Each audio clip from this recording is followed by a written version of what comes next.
Joe Biden joins us as usual. Good morning. Hey, good to be on the Swashbuckler Bob Show with Sketchy and Jabroni, That's man. a good one, yeah. Hey, don't you love this time of year, by golly? What, the Christmas season? Oh, yeah, it's a time of year when they start having to pull tinsel out of their dog's butt. Yeah. Beautiful. You can't ignore it, though. You got to get it out of there. Got to pull it out. Yeah. So what's going on in your world, Mr. Biden? Have you got your Christmas shopping done yet? You know what? I got to be honest. I haven't had a chance to get out there and do it yet, man. But I think I got it all figured out, though. I'm going to make sure everybody in the family has a nice big wrapped box from me under the tree, and they'll be so excited when they see it, and they'll rip it open, and then they'll see all they'll see is a little note inside. It says, "Sorry, supply chain problem." That's actually a good idea, man. But just being honest, but it'll get here. Yeah. Well, I'll tell you what. I'll tell you who I thought was going to be really hard to buy for this year. It was my son Hunter. Yeah, I couldn't come up with one damn thing, man. But what the good news is, I called up and I talked to his wife, and God love her, she had a great idea. She said, "Oh, that's easy, Pop. You can't go wrong with some clean urine." Yeah, it makes sense coming from him. Clean urine's a good idea, sure. The one thing I try to avoid when Christmas shopping, and I don't know if you do this, is I try to buy gifts that don't require a lot of assembly. Yeah, I'm like that. There's some assembly required thing. I mean, usually you got a million pieces, and the directions are all in another language with bad drawings, and there's something. Usually there's something missing, like the hardware. There's one thing I can't stand. It's when you can't find your nuts. Oh, that's the worst. Yeah, right. I remember one time I got so frustrated. Gosh, but my son Hunter, he was struggling. He saw I was struggling. He said, "Hey, Pop, I got this, man. Go to bed." I said, "No, honey, you're sick. Your nose is red. You've been up all night." He said, "No, Pop, I got this. You go to bed." And so even with a bad case of the sniffles, Hunter somehow had the extra energy to stay up a third night straight. And he made a desk for Jilly and a tree house for the kids and 3 big wheels and 2 hobby horses for the grandkids. God love them. That's yeah. I don't know how he did it. I don't either, man. That's good. Yeah, all right. So you made your first late night talk show appearance since taking office last Friday with Jimmy Fallon on The Tonight Show.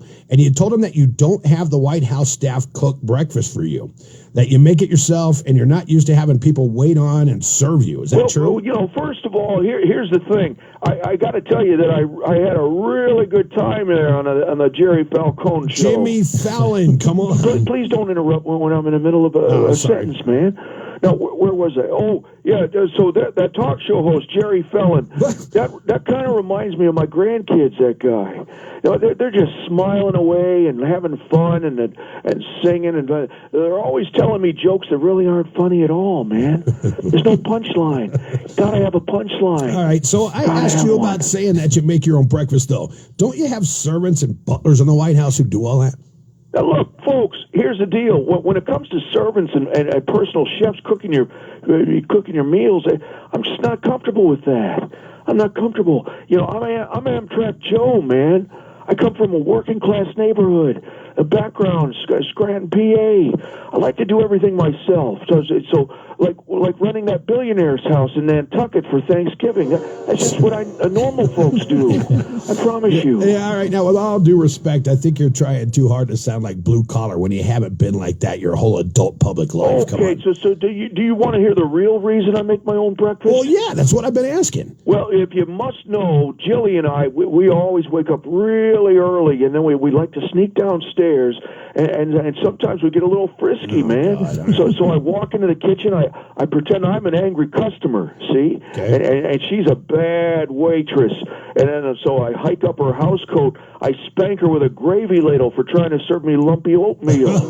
It's the best part of waking up, man, yeah, I tell you. After Folgers, right? Yeah. Speaking of your wife, Jill spoke with CBS recently, and she admitted that being First Lady is, quote, a little harder than I imagine. It's not like a job that you do. It's a lifestyle that you live, and it's 24 hours a day. Did you know she was having a hard time getting used to being First Lady? Well, I tell you, Jilly, she's awfully tough to read sometimes. The one thing I know for sure is she likes to play everything close to her breast. No, that's chest, close to her chest. That's what I said. Is there an echo in here? Look, folks, I'm going to sit Jilly down, and I'm going to tell her, sweetheart, one of those goofy morning show guys told me you were having a hard time with the first lady, and well, why didn't you say something, dear?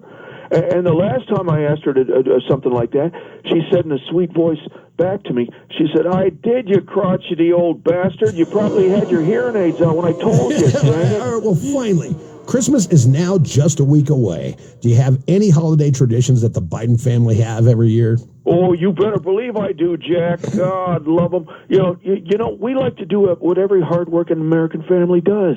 We like to sit around and sing all our favorite old-time Christmas songs. You know, like, we think kids and Oreos are good. What? And then Harpo the hairy animal stinks. And then there's my favorite. Yeah. The police have your dad. The police have your dad. All right, we got to go. Oh, my God. Thanks for calling this morning.